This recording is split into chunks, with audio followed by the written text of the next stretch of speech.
Okay. Good to go. Cool. So we don't interrupt this broadcast anymore. No, we're going to go commercial free. That's pretty cool. That's something that you and I have not done before. It's something you get a chance to do with James and some other things that you put together. But yeah, it's always good, and it gives it more of that podcast feel, if you will, where you don't have to be interrupted. I think so. So to take it back to the top, and as I said, it was kind of appropriate, I suppose. Our technical difficulties, in a way, relate to the interruption of live radio and television. So the story is, and we're now under a week away from the November 9th presidential emergency alert tests, the FCC and FEMA and all the other cadres running a multi-level national emergency broadcast system on November 9th. We reported this story, and I had it on Media Monarchy way back in February when it was first announced, and James and I did go over this story on New World Next Week back in February.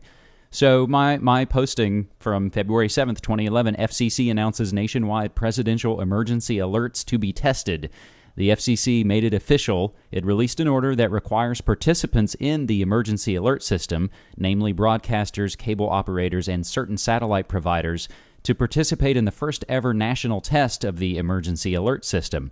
The test will differ starkly from the monthly EAS test the public knows so well. In this case, the White House will actually activate the test as if the president wanted to take over the airwaves to address the nation. Although EAS-type capabilities have existed since the early 50s, no president has ever used it. And now we're going to find out how well it actually works. So that's a story from emergencymgmt.com, again, from back in February.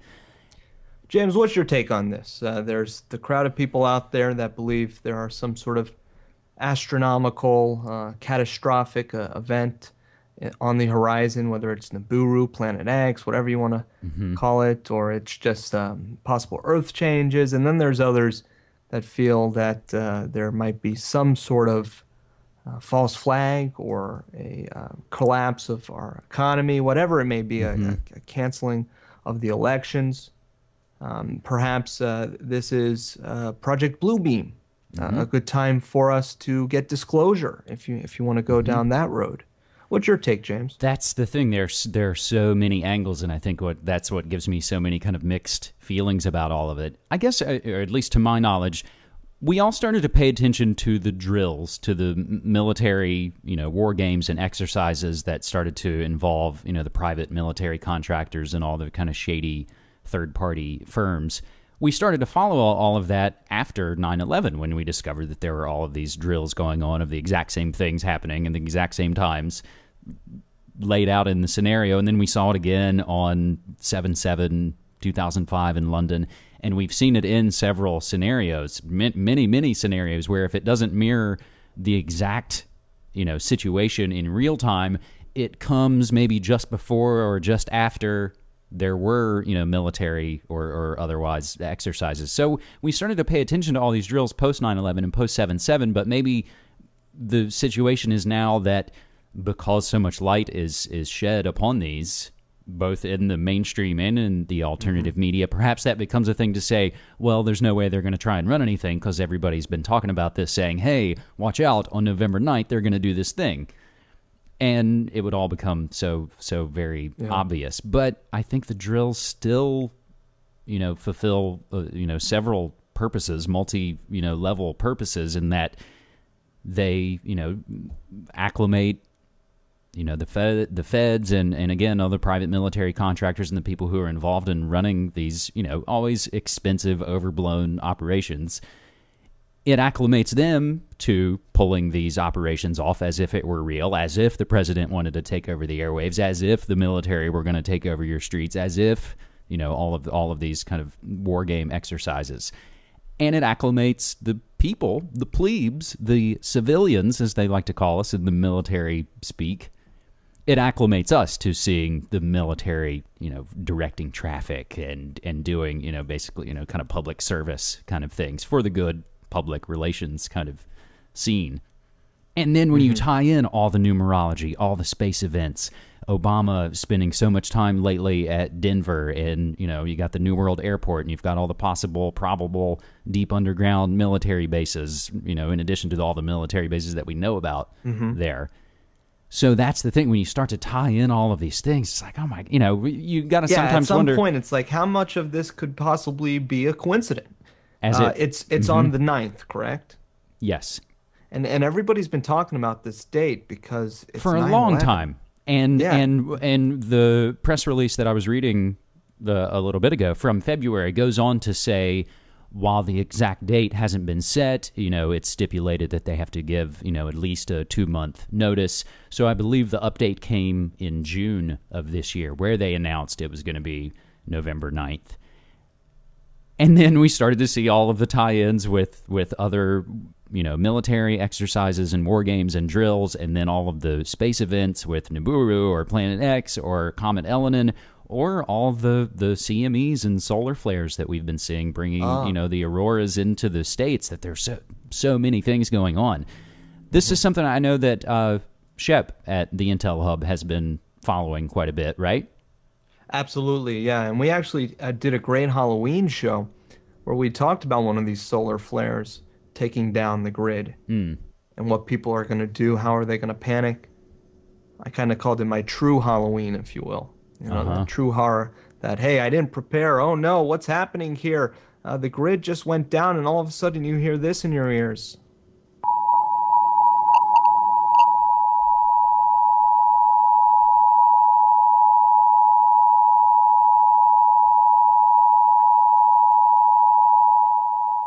Oh, man. That sound right there is from the emergency broadcasting system. If this was an emergency, you would probably not be hearing it on the Bob Tuskin show. See, now, and that's an interesting thing that, of course, all the mainstream TV and radio outlets are going to be involved in this. But fortunately, I can't imagine any of the alternative media outlets are going to be doing this, well, unless they've got the AM/FM affiliates and they've got to play ball. But do you know anything about how, alternative... Well, the micro broadcasters that we broadcast on all around the country, they're going to have to do it. I don't think that they're going to be playing this. In fact, I can almost guarantee that they won't be.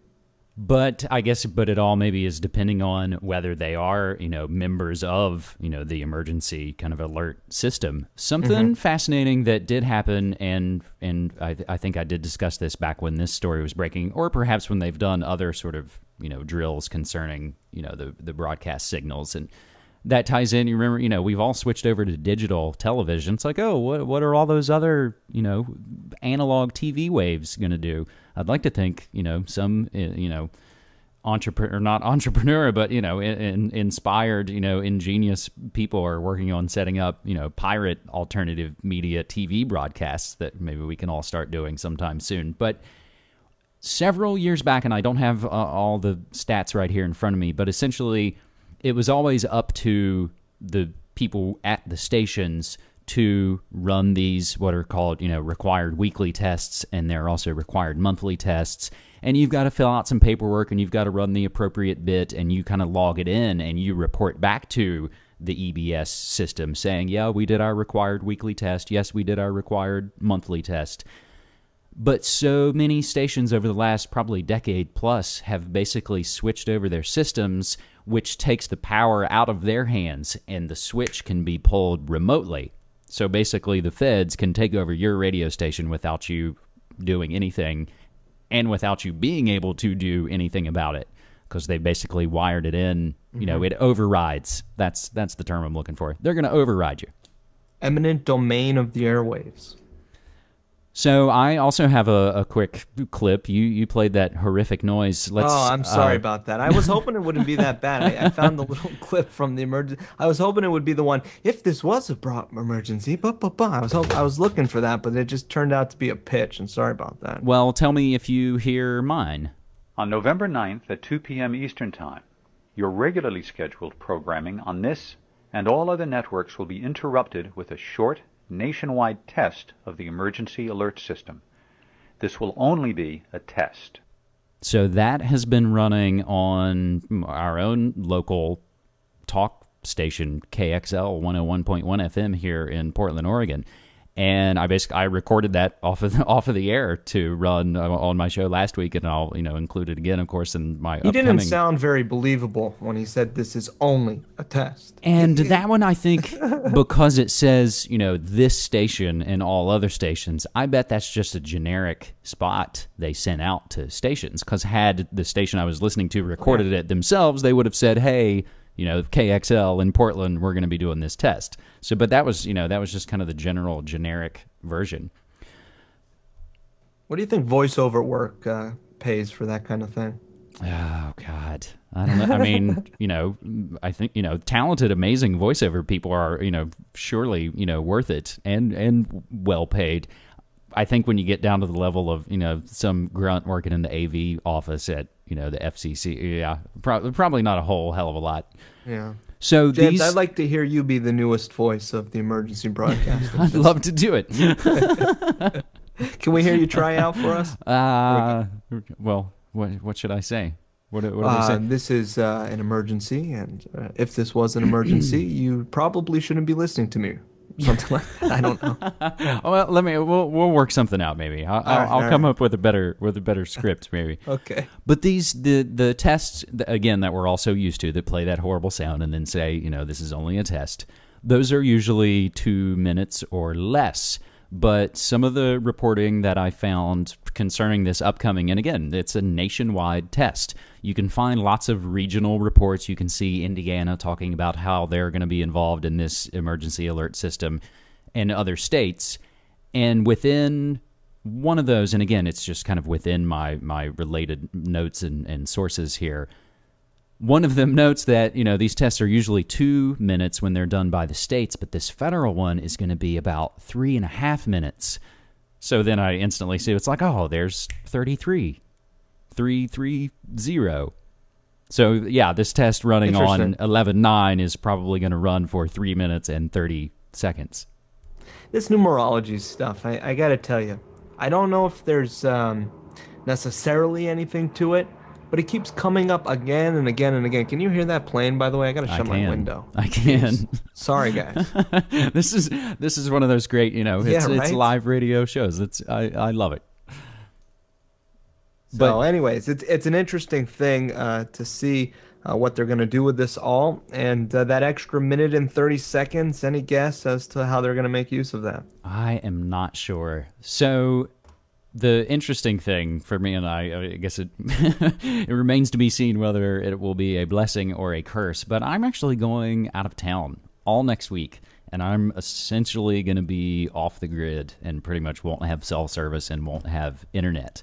So the very moment they're running this drill, I'm not going to be connected to the grid. So again, for better or worse, I'm not actually going to hear it when it goes down live. That is, unless I can, and I'm working on this kind of behind the scenes, where I'm going to go, I'm contacting a radio station there saying, hey, I'm a radio guy and I'm going to be in town, and would you mind if I came in and basically watched while there was this, emergency alert system going?